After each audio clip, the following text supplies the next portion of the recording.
That was rougher than I thought. That I need to be there. It's okay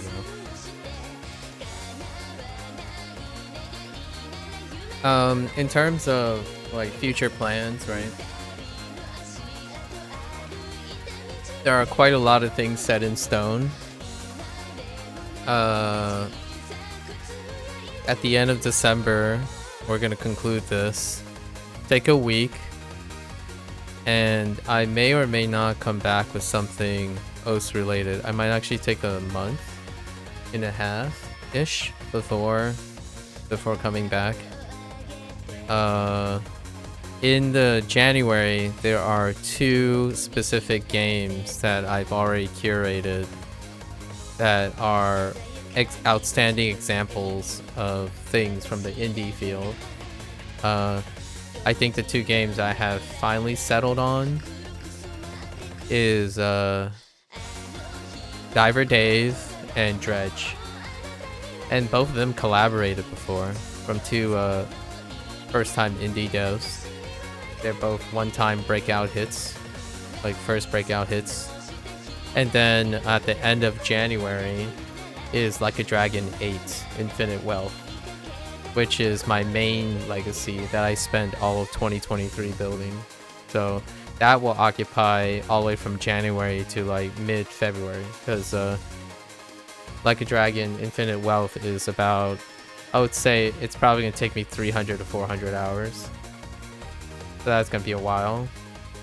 And generally throwing in OS somewhere would be highly unlikely.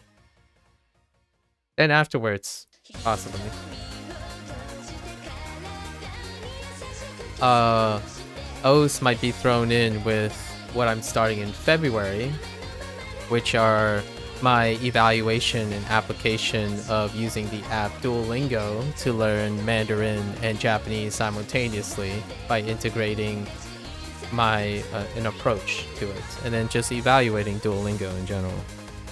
So starting February, until like all the way down to next February, I will be learning Mandarin and Japanese at the same time, just to iron out the language stuff, because I kind of have already a lot of ear training in Mandarin and Japanese and Spanish.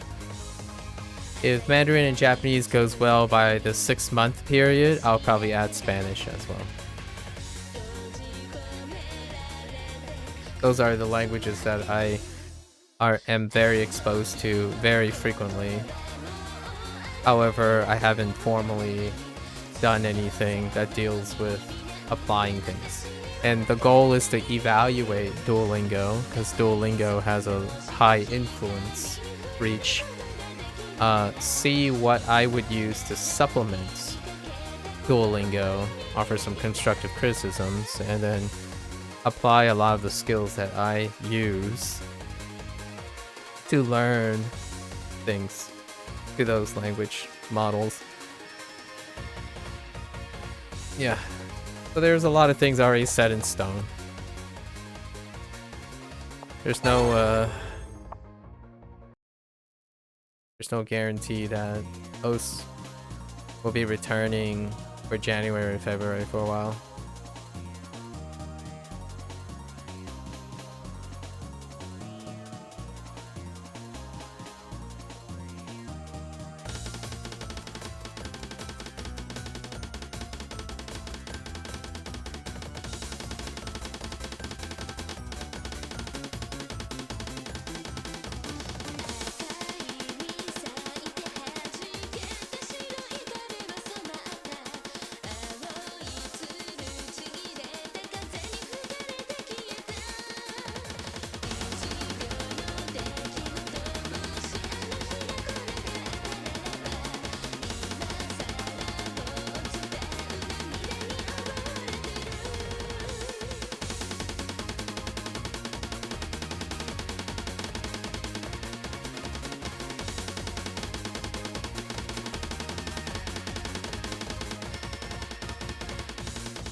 You think you'll play for fun at all while taking a break from grinding O's? I generally play for fun, for the most part. Uh, fun is part of the equation. I think learning is fun, so therefore, most things are fun in general. Kind of, however, I don't select things for fun. I suppose that is very apt. So like, if someone were to tell me what kind of games I like, it would be very difficult. Or like if someone was to suggest something to me, I would do it, but I would be really impressed if they think I'm doing it because it's fun. So what I mean by that is, since I don't usually do things for fun per se, I don't know what that looks like to other people. I'm not entirely sure what if someone were to tell me, "Oh, this might look fun for me." I don't know what they would suggest. Usually, my friends would say, "Oh, hey, this is a very interesting thing," and then it would be something like a essay on the documentary of Robert Oppenheimer and the Manhattan Project during World War II, or something like that. So it's kind of interesting to think about it that way. I haven't really considered it. And in terms of like this type of interaction, it's rare that someone that would have those kind of ideas would ever meet in this type of platform. So it's not that I didn't want to think about it. It just doesn't come up very often. I think the one time that I've done something for fun is when I think about what I do for fun is just talking about random topics, like talking about current events. So when someone brings up a current event and I bring up a current event, that's probably the fun aspect because it's unsolicited. So if I count the number of times that I've spoken or the highest frequency of behavior in which I do something unsolicited, it would largely be these digressions. So if you're curious of what I do for fun, it would be all those digression videos. Those are probably the most unsolicited things I have.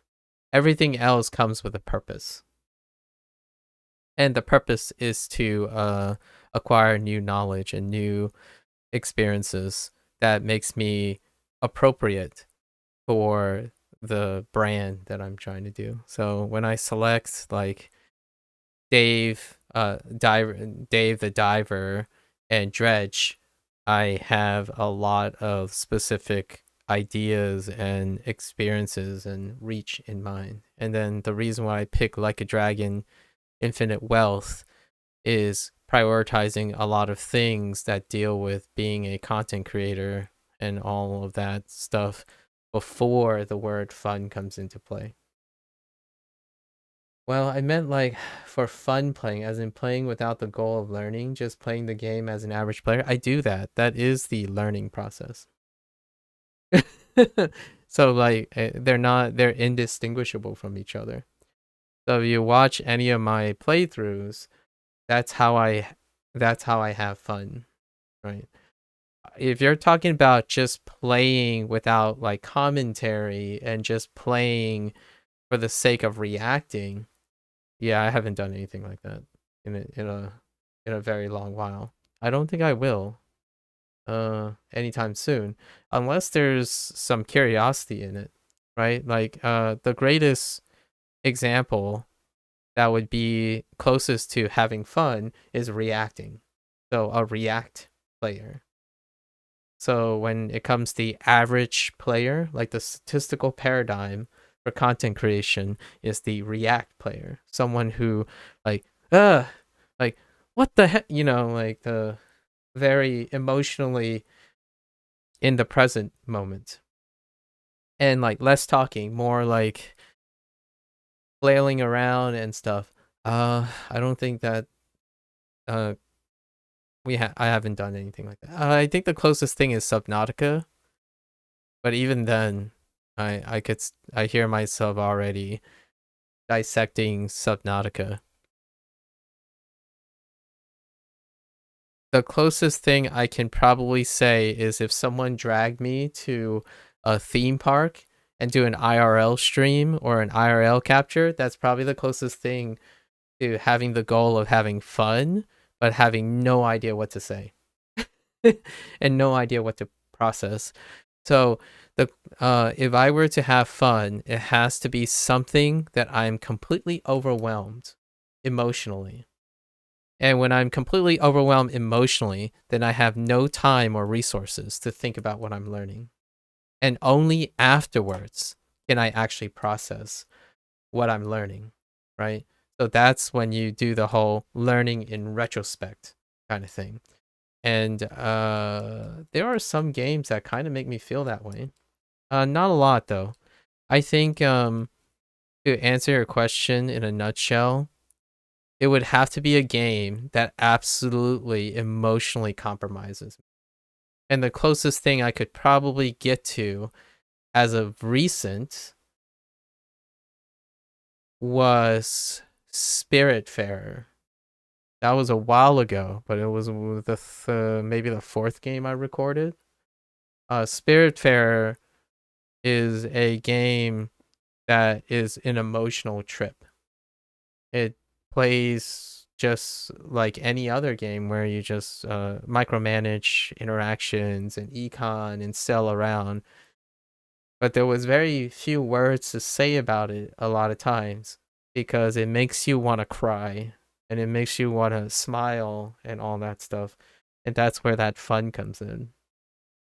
Because anything that leaves me speechless would be a way to the downside to that is there are very few games that have reached that level anymore because that's why I typically gravitate towards indie games because indie has a better chance than the status quo. So when I play a fun game, there is one that could be possible. Here's a game that I play for fun. Oh wait, I got a great example. And it's okay now that I'm not practicing anymore because we're well within my dexterity range. So just as a disclaimer, Alex, anything lower than 150, I'm already good to go. So I can pick up that when I'm dropping down. And to the fun part, playing a game without learning anything, it is a legacy game. So I have 3 examples that I would play a game for fun. One, the biggest one is Legacy. And I have a whole series that I'm not playing to learn. I'm playing to experience. Initially, it was to learn, but now it's to play for fun. So the only one that I've done for fun playing is the Like a Dragon series by Ryuka Gotoku Studios, or otherwise known as the Yakuza series. The Yakuza series is the one. The first 3 games, like Yakuza 0, Kiwami 1, and Kiwami 2, was a learning experience. You get to be familiar with the systems, their design language, and what have you. But the Ryuka Gotoku Studios is an iterative company or an iterative developer group. So the learning process is minimized. It's mitigated because they tend to like to push forth story and world building at the expense of like constantly innovating things. There is innovation in there, but there are nuances. So you pick them up really fast. There's like you're nitpicking the differences and whatnot. They change it up for variety. However, there's minimum learning. Like it's about all the mini games and their simplicity and quick to pick up and whatnot. And then the story is the main thing. So I played all of their games to experience the story for fun. Like, yes, there's a lot to unpack for learning what they're trying to convey and whatnot. But generally speaking, a game that is legacy bound, there's minimum learning and maximum for the sentimentalism, for the feeling. So I right now have played close to 2,000 hours of a series that isn't in MMO or a live service game. So I played Yakuza 0, Kiwami 1, 2, Yakuza 3 Remastered, 4 Remastered, 5 Remastered, Yakuza 6 The Song of Life, then Like a Dragon, Yakuza Like a Dragon, and I played Like a Dragon Gaiden just recently, and then Like a Dragon 8 Infinite Wealth is coming out next January. And I'm buying into those games, not necessarily for the learning experience. And that's legacy. So it's kind of my closest thing I can tell you is like watching a show, right? And it's like the 7th season. I'm there for the ride. There's less of a learning experience. So I'm committed to it even before I know what it is. So Like a Dragon 8, I'm just buying into the legacy. There's no planning or thinking about what is there I'm going to learn. There's so much sentimentalism from how long I've been with this cast of characters and whatnot that it's another day in the life of these characters. It's one of the longest running continuous world series of all gaming industry. Like it's going to be really rare for someone to ever convince me that it is as rich and nuanced as Like a Dragon's series. So that's a good one. And so if you're talking about what my next game I'll play for fun, it's actually Like a Dragon 8, Infinite Wealth. Although there's still learning involved technically, but I think it's fun first for Like a Dragon. So that's one way I would do something for fun, or like play something or do something for fun. The second way is if someone solicits me. So like if someone approached me and say, "Hey, I think this game is fun. Here you go. Tell me if you have fun for it. Oh, fun with it." Then I would be inclined to play something for fun. It does involve learning why it's fun to that other person, but I would be motivated to have fun, right? So then learning becomes secondary to the fun aspect. So there's another way, which that means I don't get to control it, right? I don't get to choose. Someone chose me, and that's another way to get me to play something for fun, because I really want to learn, like I really want to live in the moment of it. It takes me, in order to, ironically, I guess, learn to have fun with it, I got to be in that moment and try to capture that. So that's another way to get me to play something for fun. And then the third way is generally when a problem occurs that I am not anticipating. So if something comes up and it involves me needing to have fun, then I'll try to have fun first. And that's kind of like being solicited for a game, but I still have a choice there. But there are things that come up in life that may require that.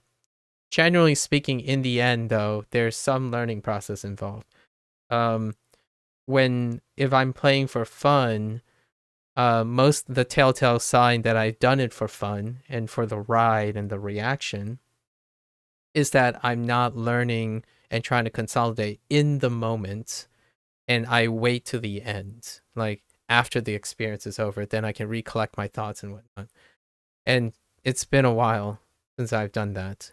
Most of the stuff I do, I review, bring the knowledge in, play, review, like reconsolidating. Then the next time I play, review again, learn in the process.